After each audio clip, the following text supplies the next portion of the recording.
Hey, what's up, everybody? This is Sonteo Media. I'm here with strength and conditioning coach Nate Arreola.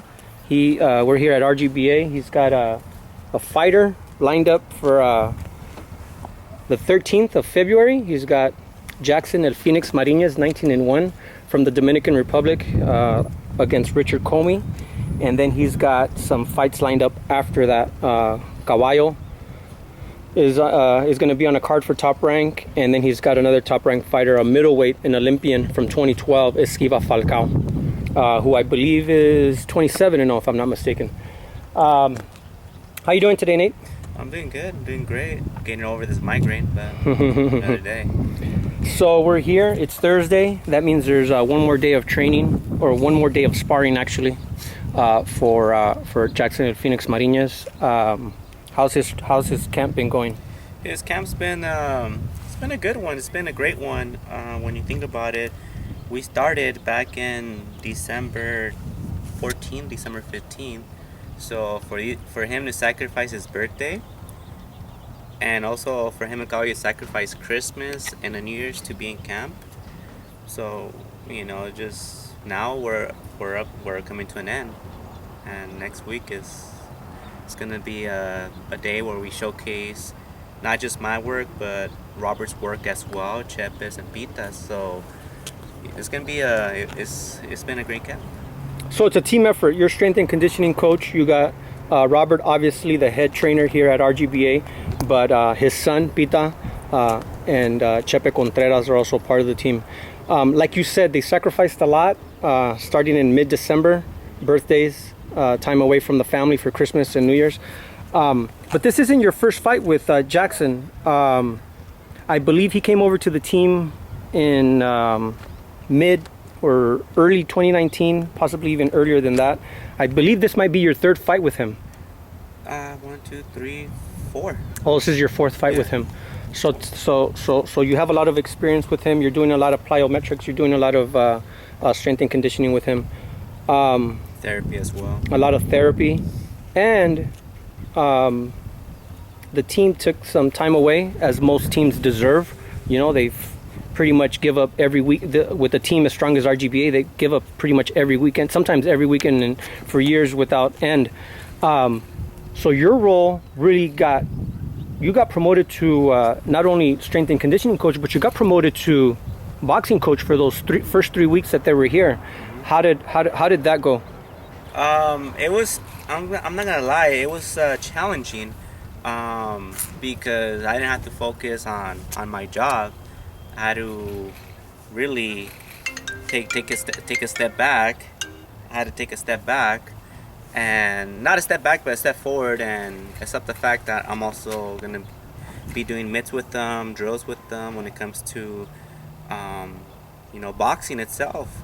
And also, I don't know how I became the chef. So I got promoted very fast, and now I guess you could say I'm a boxing manager too, because I'm getting fights for these other guys. So within a month, even these guys, Esquiva, Jackson, Falcao, even Jojo, even they're like, dude, you're getting promoted so fast. I'm like, that's part of 2021. 2020 could have messed us up, but everything happens for a reason. So I say 2021 is more of a reset button. And if there's like an opportunity, don't just wait on it, just take it and go with it. So too bad. Absolutely. 2020 kind of held all of us back, but 2021 will be a promising year for everyone, and that's why I took those roles. And I'm just grateful that all this is coming to an end. Well, at least for these two next week, and then Jackson and then Esquiva a week after that. Right. Rewind the clock a little bit. Some of your work with your previous fighters like Ponce de Leon and Abner Mares and other world champions. Rewind the clock a little bit and tell us how that all started, and some of the world champions that you've worked with. Well, I worked with Ponce de Leon, I think when I was like 19, 20 years old. So it was kind of hard to work with him because he's a lot older than me, and it's like, why am I gonna listen to the kid? But there's a reason why I have my shirts and my degree in what I do, and he had to accept it. But we ended up working well, and he got a little, you know, he got a little title out of it.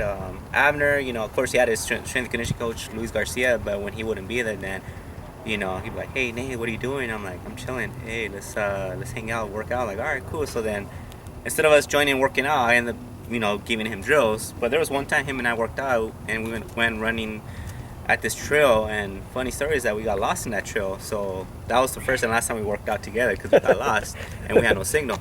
Now, as far as those two, when they were gonna fight, I was like, nah, I'm not gonna step in there, you know, because I know both of them. Now after those two, like I said, I work with so many fighters that sometimes I forget like which one's in order, but I know I have, if you could say world champs, I know I have a few world champs under my belt, and that's pretty much it, you know. I don't know what to tell you guys on that one. Yeah, Billy Dibb, Yeah, we're another world champion that you have experience with. Yeah. Jojo Diaz, another champion that you have experience with.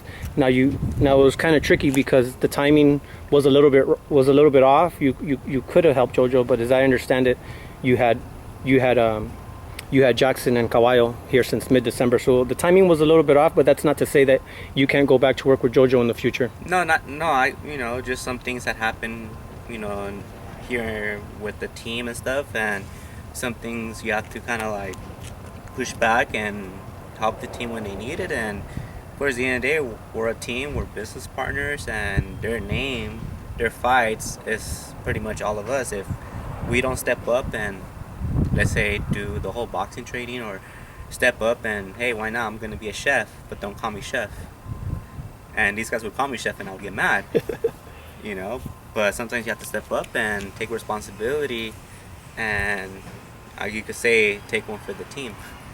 So it was a good experience. So true story is, I started focusing on cooking more, that I forgot how to train these guys. So the first 2 days were like, wait, so we had to take a mental breakdown for the whole weekend. So I took the weekend off and just started doing my research, and then we came back the following week after, and you know, it's almost, like I said, we're all happy that this camp's about to end. Yeah. Well, I want to wish you the best with your fight with Jackson Mariñez on the 13th, and also good luck with Falcao and with Caballo Bronco. You're really starting to make your name, even though you've been doing it for probably 10 plus years. Your name is really getting thrown around with some big, heavy names in boxing. So congratulations, and good luck. And where can people follow you on social media? Pretty much I only have Instagram. I am Nate Arreola. If you find me on Facebook, it's just for family, so I'm never on that, just for their purposes, so I never post anything. And I have a Twitter, but I don't use this because I'm still trying to figure it out. So just on Instagram. IAMNATEARREOLA. Cool. Thank you for your interview, and thank you for your time. This is Sonteo _media. Thank you. Thank you for your time.